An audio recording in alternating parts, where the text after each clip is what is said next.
the cloud. Welcome to the Journal of Expressive Writing Open Mic on December 7th, 2021. I am Kelly Dumar. I'm your host and producer of this wonderful open mic. And I'm very grateful to the founder and editor of the Journal of Expressive Writing, Jen Minotti, for making this community possible and bringing us all together. And I also really want to welcome all of you here tonight to this wonderful event that is a combined featured reader whom we've invited, Bob Carr, who's going to read his poetry, and open mic. And we will have a couple of people who are reading actually from their published writing that's recently published in the Journal of Expressive Writing. But everyone is welcome. And you don't have to ever have had anything published in the journal in order to read in our open mic. You just need to sign up in advance, first come, first serve, and then there's a waiting list. So that's just to let you know a little bit about that. And I want to turn it over momentarily to you, Jen, to say a couple of words about the journal, which may be entirely new to some people here. And you might even say how someone might submit some writing if they wanted to. Okay, thank you, Kelly. Thank you everyone for joining us tonight. And thank you, Robert Carr, featured author. And in advance, also thank you to the 20 writers who have pre-registered to read their work tonight. I'm so thrilled to be here, and I'm going to be brief. When I launched the Journal of Expressive Writing, it was a year and a half ago. It was just 2 months after COVID shut down the country, and most of us were feeling very isolated and disconnected. And I imagined the journal bringing people together. I never imagined an open mic, so that for the open mic, I will be forever grateful to Kelly for bringing that experience to all of you tonight. My inspiration for the journal came from the last 5 years. I've been running women's writing circles, and I've listened to hundreds of amazing stories. And after all of this, after each of the circles, people always thank me. And I always felt like I was the lucky one, and that I should be thanking them, because I got to witness people finding their voices, sometimes for the very first time. And then not only finding their voices, but then generously and courageously sharing them with all of us in the group. So my vision for the Journal of Expressive Writing was to have a place where I could house these stories from these women and all people from around the world, because what was written in often just 5 or 10 minutes from just a single writing prompt that I gave was always, it just blew my mind. It was just really, truly remarkable. And I always felt like these stories needed to be shared with the world, and especially at that time and at this continued time, where we are disconnected from one another. And I was in a webinar this afternoon with Mark Nepo, who many of you may know, and he said, he had this great quote. He said, "We are they and they are us." And that's really how I feel about the journal, that our stories are everyone else's stories. My story is your story is my story. And here we are to share these stories now in an open mic forum, which is just incredible and something I never imagined. So I'm so grateful. So again, I want to thank Kelly Dumar for hosting and producing these amazing monthly open mics, to Robert Carr for joining us tonight, for the 20 readers who signed up ahead of time to read their work tonight. And last but not least, I want to give a shout out and wish my really good friend, Sissy White. She's one of the readers tonight. It's her birthday today. And she decided that she wanted to celebrate her birthday by reading her writing to all of us tonight. So I hope you'll join me in wishing her a happy birthday. And I'll put the information into the chat room about how you can submit to the journal, so we can just get going. So back to you, Kelly. Wonderful. Thank you. Thank you so much, Jen. Happy birthday, Sissy. So glad you were here. I love your post on Facebook about coming tonight to read for your birthday. I want to just remind those of you who are signed up for the open mic what our format is, where I'm going to introduce Bob momentarily. He's going to read. We're going to have an opportunity to ask Bob a few questions, and then we're going to go into the open mic. And our procedure for the open mic is that it's wonderful if you stay muted. I'm going to give a lineup of the next 3 readers, and you can get ready. And then when I call your name, you will just unmute, and I'm going to spotlight you. And you will be have your time. 3 minutes is our limit in the open mic, and I do time our readings. We have a couple of exceptions for pieces that were published in the journal, but it's 3 minutes, and I will keep track of the time. And if you go over 3 minutes, I will interrupt you. But no, I was just saving the receipt. Say sorry. We've got to mute somebody here. Sorry about that. And if you're not muted, please do mute yourselves. Okay. And I'm going to turn that spotlight off in just 1 second. Try to. Going to spotlight me so we can change that. Okay. So 3 minutes in the open mic. Now, I like to have us start with a poem, just a gathering poem as a community, set the stage for our time together here tonight. And for tonight, chosen this wonderful poem by Danusia Lemaris, because this seems like a really wonderful time of year to be thinking about kindnesses. And I have a thought that a lot of us here tonight do come from and share and connect with each other with a lot of kindness. Small kindnesses. I've been thinking about the way when you walk down a crowded aisle, people pull in their legs to let you by, or how strangers still say, bless you, when someone sneezes, a leftover from the bubonic plague. Don't die, we are saying.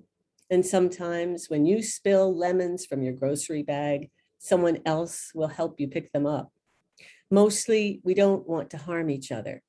We want to be handed our cup of coffee hot and to say thank you to the person handing it, to smile at them and for them to smile back, for the waitress to call us honey when she sets down the bowl of clam chowder, and for the driver in the red pickup truck to let us pass.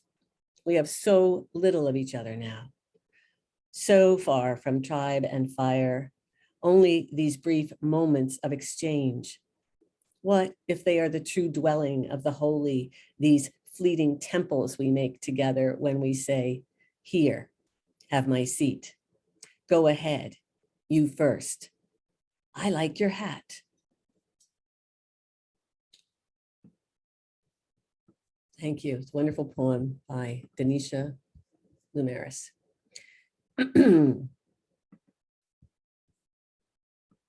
So I sent a pretty long intro to Bob Carr and his poetry via email that Jen wonderfully circulated.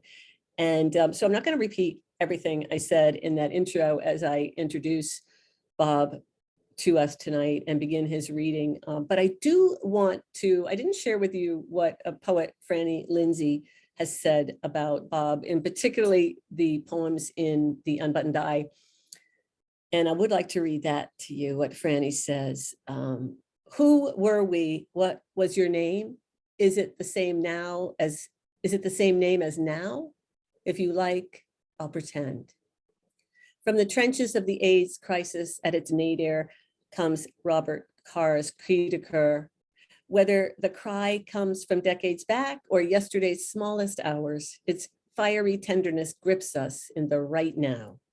Carr's lines have the texture of hurried love notes passed back and forth in a shimmering and illicit dark between the clenched fists of strangers and ghosts. They are ours to unrumple, but at the risk of transformative heartbreak. See us, say the innocently promiscuous and ravaged souls in the unbuttoned eye. Touch our wounds, cleanse them with recognition. Throughout Carr's bold, unsparing book, we see, we touch, we utter an involuntary, deeply human yes. Many of you know Bob Carr is the author of Amaranth, published in 2016 by Indolent Books, and The Unbuttoned Eye, a full-length 2019 collection from 3 Taos Press. A 5-time Pushcart nominee, his poetry appears or is forthcoming in the Crab Orchard Review, Lana Turner Journal of Poetry and Opinion, the Maine Review, the Massachusetts Review, Rattle, Shenandoah, and other publications. He lives in central Maine with his husband, Stephen. Well, welcome, Bob Carr. You are on. We look forward to hearing you. And you are muted, my friend. You are muted. Unmuted now. Okay. Okay, wonderful. Kelly and Jen, thank you so much for having me tonight. And I'm really moved to be able to join so many friends here. As you may have read in Kelly's wonderful introduction, I come to poetry after 34 years in infectious disease, and so my work and my life really emerges out of this intersection. Maybe I didn't give him a strong enough handshake, and I'm about intersection of intimacy and death that I've experienced through the HIV pandemic. As I've worked in developing my poems over the years, this has gone into an exploration of what really makes us in terms of personal and physical and intimate experience. And so the poems I'm sharing tonight are both from The Unbuttoned Eye, but also new work. I have the great pleasure of working with Kelly and others tonight in workshop with Tom Daly and others. And I'll be sharing some of those poems. My hope is that the poems will speak for themselves. I'll not be doing a lot of introduction between them or explaining them between the poems. But I will go on this journey with you, and I hope that we connect. First, air in the small space between our mouths. Color swirling on the palette, my bright blue mixed with husband red creates a pure and silent hum of violet. Out of time. The only thing there is, that dusk purple air. Remembered things seal in our colors, recognition of lick in smooth heat. In this place, I float above a field, cardinal and barn swallow, touch of hands, the next, that's more. She wears a black fur coat. I curl in a flannel field of cowboys and cattle brands, finger the flat white buttons along the edge of my pajamas. Mom reads my favorite, gentle Ferdinand the Bull, cork tree shaded before the sting. She wears a black fur coat. Her hair is fancy. My hands burrow in the perfumed pelt. Timmy's right downstairs, sleep tight. She kisses the palm of my hand and closes the door. I hear Timmy laughing at the TV show.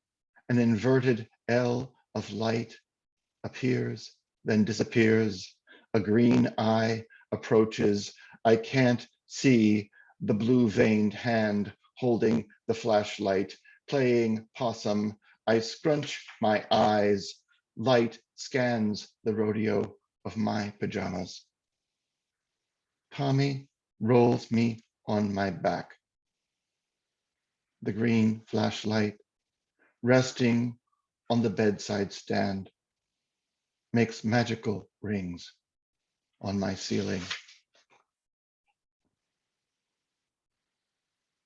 After mother dies, most men need a lover. Father's lover sits on the paisley sofa where my mother rested before she went to bed and died. It's been 16 years since the water ran, since my mother refused to get out of the shower because hot water felt so good. In the intervening time, my father's lover has lost her mind. She says the most beautiful things. Today, she said, I know I love you, but I've forgotten your name.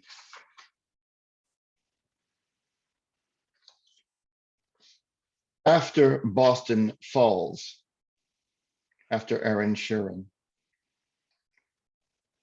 Beetle blues, my ancient boy, I'll be your ridge, your suture, needle-legged, grooves rubbing our favorite record. You call me, I'm dashing over white lines in never-ending passing lanes, mandible.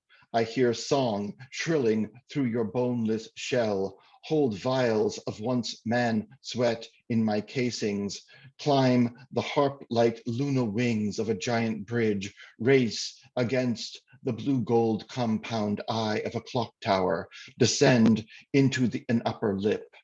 Metropolis, I palp your pain. It's okay, baby, hold on. I'll drag you from hills of dismembered men.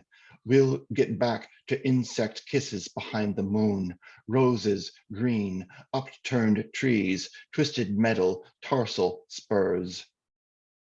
Bug abandoned, I run to your chur. A cockroach tickles the cuff of jeans, debates the black hairs of my calf, distracts me from your signal.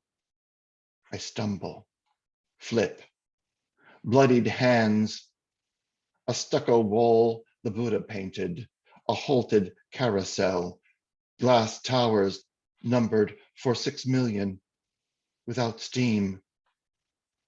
When I find you in the carcass of the general, I will touch you everywhere. Holston. At age 19, in the poem, I write the phrase, Cologne, Holston, mingling with rush, sniff out anal sensations, stand at a urinal where an old man, at least 35, stares down the cock he doesn't dare touch. In that air, my first queer bar, I stagnate, eyes on me, can't piss. Sex memories ruled by a young nose. Blue chlorine disc in the bottom of a porcelain bowl, mothballs, a mint silk dress in mother's cedar chest, squatting sandbox cats in grandma's yard. A toddler, I chase a blow-up ball into delphinium. Below me, tiny flies discuss the scent of men. Holston, derived from jockstrap sweat, chamomile. Hand. He grazes fingers through my crew, a summer field recently raised, leans back unzipped against the big wheel of John Deere, his treasure trail, the ridge of an animal, mud-clipped hairs rising to his belly, sun sweats his brown chest, and I would lick that hayfield throat, the cleft of stubbled chin, but don't dare stand. He hasn't asked my name, but moans, Matt, for someone. Hands pressed to my taste for soil and sniver, stain and denim stretched across bare thighs. I cup the world that rises in my palms, a midday waxing, under flocks of starlings, his wagon full of fodder. This poem is from The Unbuttoned Eye, and is very specific to the time of the early HIV pandemic, when I first encountered someone who was experiencing the impact of the pandemic. Font. I like your blonde curls in bar light. The silver foil peels from a beer. There's a little ocean in your green eyes, a lot of sad. You talk about the drive down from Skowhegan, pulling over twice so he could heave. A long day of waiting at Maine Medical, beloved backbones, a constant reminder the body once had weight. I take you to my room, the Motel 6 in Portland. You whisper how he's lost the strength to walk, so for weeks you've carried him like a child learning a waltz. You tell me how, lifted from the bed, he places lesioned soles on top of your feet, how you walk backward toward the bathroom, how in all those weeks you haven't cried. You roll white socks, slip them into Reeboks. After apologetic sex, I tell you, get up. Towering, I tell you, put your feet on mine. Arms wrapping shoulders, cheek against chest. I walk us to the motel window, listen for your jag of breath, whimper of weeping for a man I'll never meet. I memorize the font of a red 6, the cigarette smell of your hair.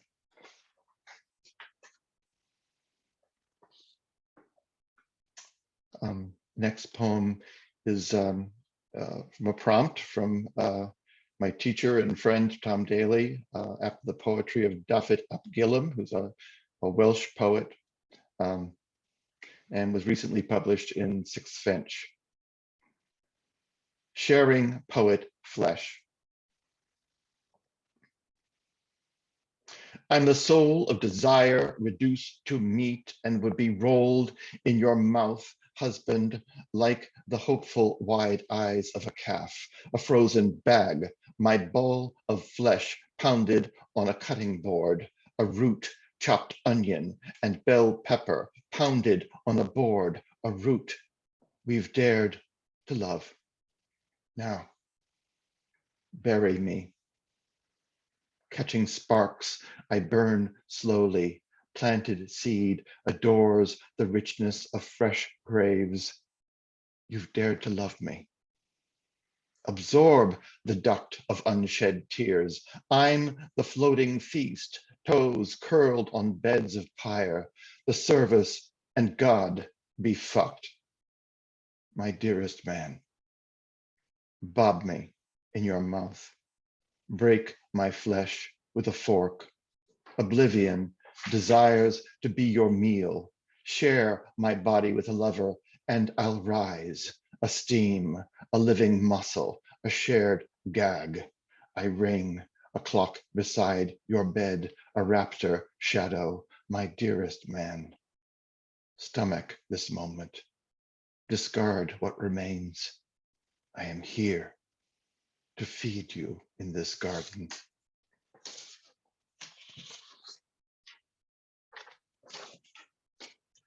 The next poem I just learned yesterday has been nominated for a pushcart from Carr magazine. The Bearer. I carry the body of my dog down to the lake. Lanky legs crossed, he sags in my arms. We have begun to stiffen. Gibbous moon throwing matches, sticks, neon tennis balls onto a surface of tiny waves. A bonfire glows in a birch clearing.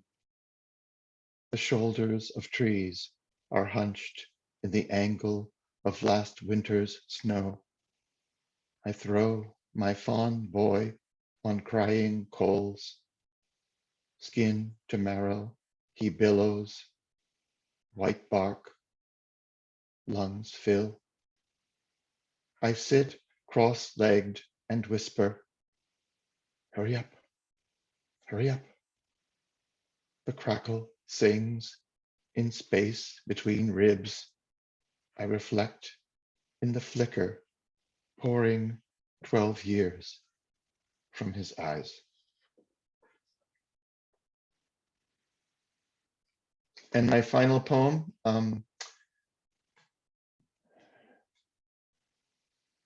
is the latest exploration of this intersection for me between intimacy and sexuality and death. Autobiography of Breath, after Eduardo Corral. The air, unimpeded breast in sunlight, arms raised, teeth breezed to dry. Through readers, I can't see but scan a fog world spinning off an imagined axis, wearing the disguise of rape. I long to be held down.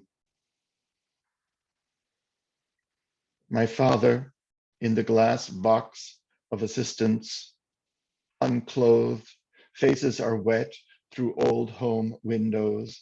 I fall into battle with restraints, shatter up, keep breathing. I croak to my imagination, shoeboxed behind jealousies. Recess, a stink sweat boy commands my neck in a headlock. Third grade fuzz on a tanned forearm. Thrown over a shoulder, even now. The arm of a friend makes me seize and sniff. Viral is the will of thus called gods. Airless memories live in fear. Clear tubes up father's nose, ball gagged. I call dad before tomorrow's fever dream. He's ready to go. I watch for cramp or clemency in his failing chest. Whimper, no, but don't mean it. I need love. Asphyxiate eye bulge, bruised thigh, throbbing clench over my closed throat, the dizzying lack of oxygen, my father's voice. You'd forget your ass if it wasn't hooked on. I gasp. I won't wear you.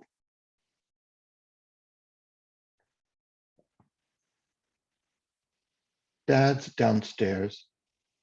A boy's best friend holds a pillowcase, covers my face with tomorrow's stain, breathes freely in my ear. You're not here. Thank you. Thank you so much. Wow. Wow. Okay. You can't hear the applause, but it's happening. For sure, Bob. Wow. Okay. Thank you so much. That was quite a reading. Wow. I'm going to keep the recording running just through our Q&A, and then I will turn it off before we go to the open mic. So such a mix of pain and beauty. Brilliant. Thank you, Bob. Bravo. Wonderful comments coming into the chat room. And does anyone have a question? Please feel free to get a question into the chat room if there is something that you want to know from Bob.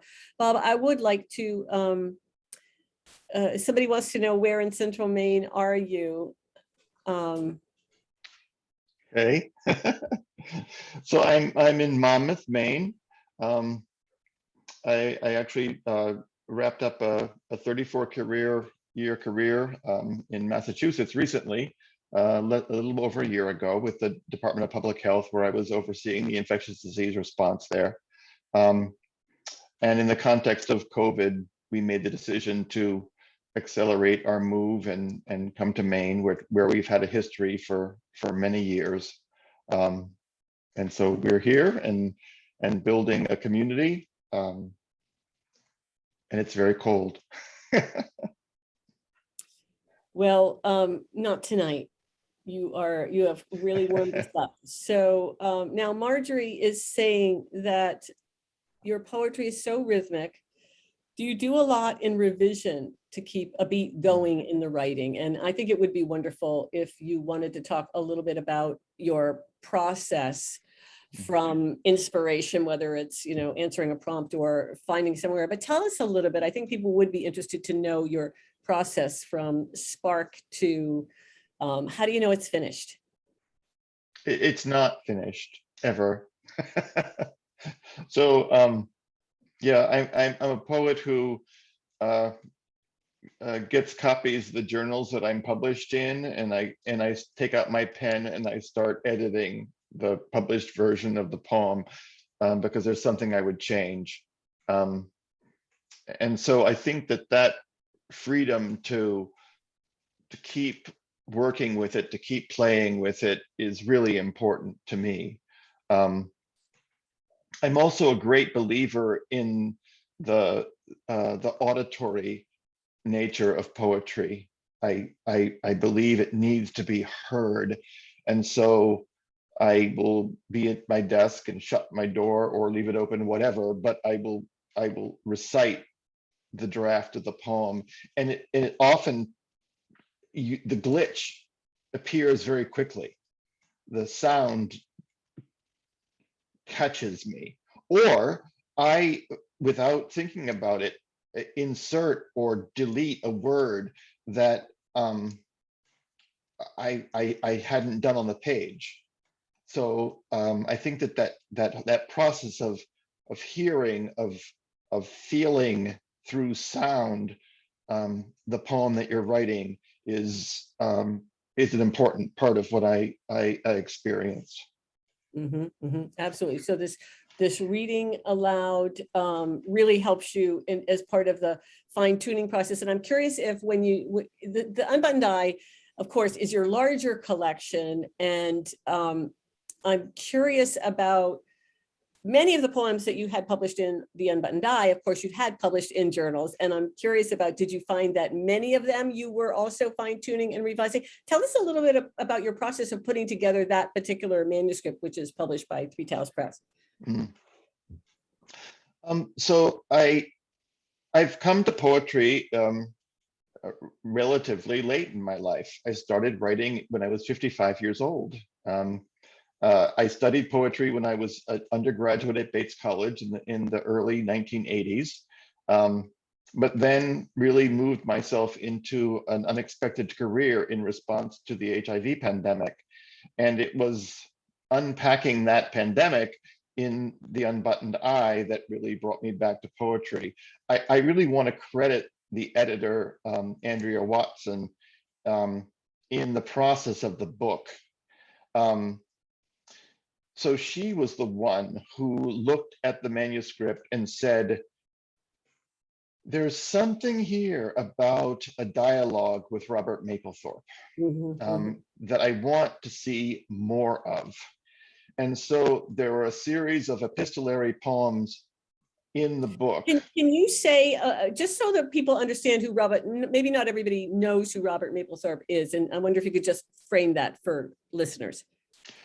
So Robert Mapplethorpe was a pretty extraordinary photographer through the 70s, 80s, and 90s when he died of HIV disease.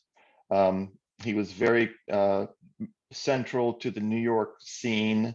I think many of us would know his work in terms of his images of flowers. So the calla lilies and the things that appear on your dentist's office wall. But he also explored some very controversial work, very controversial work. He had what's called the X, Y, and Z portfolios. And the X portfolio was an exploration of the BDSM community of gay men. So it was sexual images of men in the context of bondage and discipline. The Y portfolio was the flowers. The Z portfolio was images of Black men, all of which were very controversial and continue to be controversial in their imagining. And for some reason, that context of dialogue, while I was unpacking my experience as a public health person, but also as a queer man through the early years of the pandemic, it became a conversation that was really pushed by the editor, Andrea Watson, because she knew there was something there. And those are very, very difficult poems to write. They forced me to understand, for better and for worse, who I was through the HIV pandemic and how I behaved in terms of choices and decisions and my life. So that's how that all came about. Really, really putting the focus on that idea of the dialogue with Robert Mapplethorpe. Now, family is another theme that runs, I think, deeply through your work. And I wondered if you would say a little bit about what you're currently working on. How would you talk about maybe where you've moved from the Unbuttoned Eye into the current body of work, some of which you read tonight? Where do you think you are right now?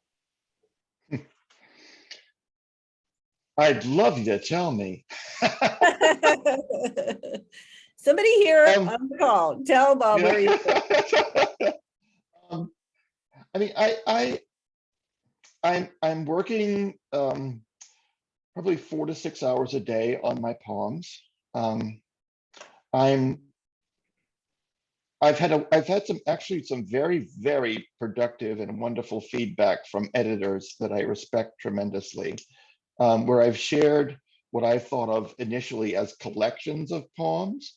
But through those conversations, I've realized, no, there might be 3 books here. There might be 2 books and a chapbook. There might be, who knows? And so that's what I'm doing right now. Is I'm having my first experience of, I think many of us have had the experience of what it means when a poem starts to click, when it starts to come together.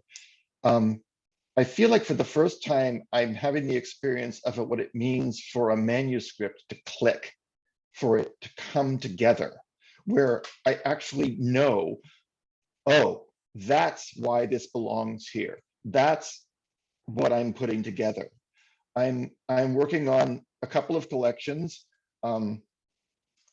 I think that are not unpredictably. One is very connected to my grandmother and my mother and the lineage of that side of my family. The other is very connected to my father. Part of my experience, my life has been when moving to Maine. We also moved my dad, who is going to be 94 in January, to an assisted and independent living facility here in Lewiston. And so I've gotten to know him in a different way. And many of the poems are understanding who he is while he's here. And so I'm I'm letting myself dissect that file of poems in progress, which is probably 250 pages, and saying, okay, well, what is this, and where is it going, and where do I want it to go? Wonderful. Thank you for that. I want to ask one last question, and then we're going to go over to the open mic. And I'm asking this question because I know you can give us some goodies from this, and that has to do with, because I think we all need this question from each other, which is, what does rejection mean to you as a working poet? Sending your work out, whether it's sending your work out, getting response. Okay, you got a Pushcart nominated poem, so I get it. That's beautiful. Another one, I should say, but this most recent one. For someone who is just beginning to perhaps imagine writing anything, this is an intimidating idea. So I'm asking how do you approach the idea of a rejection?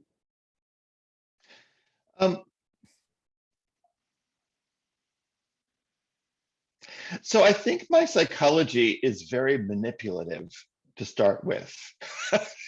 And so I think I've manipulated my way into minimizing rejection for the most part. I mean, there are some times when I'm like, oh, I really thought that was going to go somewhere. But the way I've done it is to anthropomorphize the poem itself, and to say, oh, well, the poem has not yet chosen where it wants to be. Okay.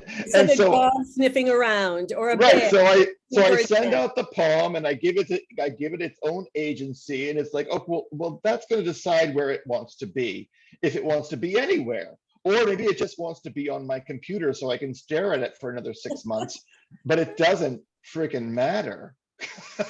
Okay, see, I knew you would give us some goodies from this answer. I love it. I love it. I've never heard anyone talk that way about rejection, and I'm definitely carrying that with me. I hope many of us will. Bob, I think that's a wonderful closer. So, thank you so much. You took us. I feel like you took us into a very cozy Maine environs tonight, and really led us into the living room and made us comfortable. Well, it's such a pleasure to be invited and to be here and to see so many friends. So thank you. It is. And now we're going to thank you so much. And so look at the chat room if you haven't already. Feel free to converse in the chat room, Bob, as we shift gears and go into the open mic. And I'm going to actually stop the recording as I